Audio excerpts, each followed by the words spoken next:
ஸ்ரீமதே ராமானுஜாய நமக. திருக்கோளூர் பெண் பிள்ளை ராமானுஜர் சேவிச்சுட்டு ஒவ்வொரு வாக்கியமாக சொல்லிட்டு இருக்கா இல்லையா? அதில் இன்றைக்கி நம்ம பார்க்க போகிறது 76வது வாக்கியம். நீரில் குதித்தேனோ கணபுரத்தாளை போலே. இது ஆச்சாரிய சம்பந்தம் தான், ஆனால் ராமானுஜரை பற்றி இல்லை, அவருக்கும் முன்னாடி உள்ள சம்பவம். அதனால் ஆச்சாரியர் பேர் யாருன்னு தெரியாது. ஆனால் இந்த கணபுரத்தாள் அம்மையாருக்கு ரொம்ப குரு பக்தி ஜாஸ்தி. வயசானவ, பட் பக்தி ரொம்ப ஜாஸ்தி. குருன்னா என்னன்னா, கு அப்படின்னா அக்ஞானம், ரூனா வெளிச்சம். அக்ஞானங்கிற இருட்டை நீக்கி ஒளிதரும் விளக்காக இருப்பவர் தான் குரு. ஸோ அதை நன்னா புரிஞ்சுட்டு குரு பக்தியோடு இருக்கிறவ கணபுரத்தாள். ஒரு தடவை எல்லோரும் என்ன பண்ணால், குரு சிஷ்யர்கள் அப்புறம் கணபுரத்தாள் எல்லோரும் திருவள்ளரை புண்டரீகாட்சனை சேவிச்சுட்டு இந்த ஸ்ரீரங்கத்துக்கு இந்த பக்கம் வரணும். அங்கே வரத்துக்கு நடுவில் காவேரியை கடக்கணும் இல்லையா? அதுக்கு பரிசல் ஒன்று இருக்கும், அதில் தான் எல்லோரும் ஏறி இந்த பக்கம் வருவாள். எல்லோரும் அதில் ஏறி வந்துட்டுருக்கா. சாயந்தர வேளை இருட்ட ஆரம்பிச்சிருத்தோம். திடம்னு காவேரியில் வெள்ளம் வர ஆரம்பிச்சிருத்தோம். வெள்ளம் வர வர ஜாஸ்தியாகிடுது, ரொம்ப இருட்டி வேற போயிடுத்து, வெள்ளம் ரொம்ப ஜாஸ்தியாகிடுது. அப்போ இந்த பரிசல்காரன் சொல்கிறான், அந்த பரிசல் சுற்ற ஆரம்பிச்சிருத்தோ, இன்னும் போக போக ரொம்ப வேகமாக சுற்றினா என்னால் பேலன்ஸ் பண்ண முடியாது, ரொம்ப கனமாக இருக்குது. யாரோ ஒருத்தர் இந்த பரிசல்லேருந்து நீச்சல் தெரிஞ்சவா குதிச்சுட்டேன்னாக்க நான் மற்றவளை கரை சேர்த்துருவேன் அப்படிங்கிறான்.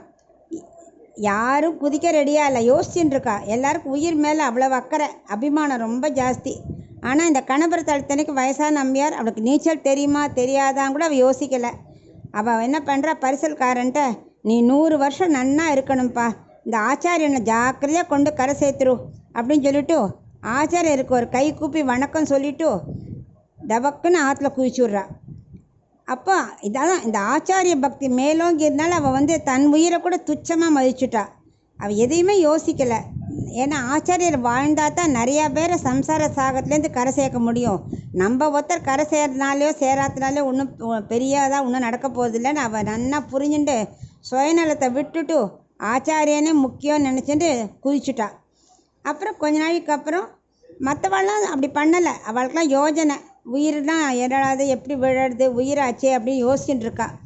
இந்த கணபுரத்தாளுக்குள்ள ஞானம் யாருக்கும் இல்லை. அதுக்கப்புறம் ஒரு வழியாக எல்லோரும் கரை சேர்ந்தாச்சு. வெள்ளம் அடங்கிடுத்து. ஆச்சாரியர் பரிசல்காரர்கிட்ட சொல்கிறான், அந்த பெண் எங்கே இருக்கான்னு தெரியலையேப்பா, கொஞ்சம் பார்த்துன்னு வரியா அப்படிங்கிறா. அப்போது அங்கேருந்து ஒரு குரல் கேட்குறது, தேவரீர் கிருப்பையால் ஒரு மணல் திட்டு மிடில் கிடச்சிது, அதை நான் பத்திரமா அதில் இருக்கேன் அப்படிங்கிறா. காவேரி வெள்ளத்தில் ஆச்சாரியரே ஒரு மணல் திட்டாக இருந்து என்னை காப்பாற்றிருக்கார் அப்படிங்கிறா. என்ன ஒரு குரு பக்தி! அவள் மணல் திட்ட கூட ஆச்சாரியர் தான் அனுப்பிச்சிருக்கு, நம்மளை காப்பாற்றிருக்காங்கிற அளவுக்கு அவள் அவ்வளவு பக்தியாக இருக்கா. அப்போ ஆச்சாரியன் சொல்கிறா, உன் விஸ்வாசம் அதுவாக இருந்தால் அப்படியே ஆகட்டும் அப்படிங்கிறார். இந்த ஆச்சாரிய விஸ்வாசம்தான் திருக்கோளூர் பெண் பிள்ளை சொல்கிறா, எனக்கு அந்த குரு பக்தி இல்லையே, என்னோட சுயநலத்துக்காக நான் இந்த ஊரை விட்டு போகிறேங்கிறேனே, என் கஷ்டம் ஒரு பெருசா, ஆச்சாரியர் பார்த்துப்பார், அந்த குரு பக்தி போரும், நான் இந்த ஊரில் இருக்கக்கூடாதான்னு ராமானுஜர் சொல்லிகிட்டு இருக்கா. இதில் நம்ம என்ன தெரிஞ்சுக்கணுன்னா, ஆச்சாரியரோட திருவடியை பிடிச்சிக்கிறது ரொம்ப ரொம்ப முக்கியம். ஆச்சாரிய பக்தி ரொம்ப முக்கியம், திருட விஸ்வாசம், அதுதான் இதில் மெயினாக சொல்கிறா. அந்த ஆச்சாரிய எல்லாரும் சிஷ்யர்கள் இருக்கா, ஆனால் அந்த விஸ்வாசம் இல்லையே, ஒருத்தர் குதிக்க ரெடியாக இல்லையே. பட் இந்த வயசான அம்மையார் எப்படி ரெடியாக இருந்தா, அதைத்தான் இந்த திருக்கோளூர் பெண் சொல்கிறா. திருட விஸ்வாசம் வேணுங்கிறத இந்த நம்ம வாக்கியத்துலேருந்து தெரிஞ்சுக்கிறோம்.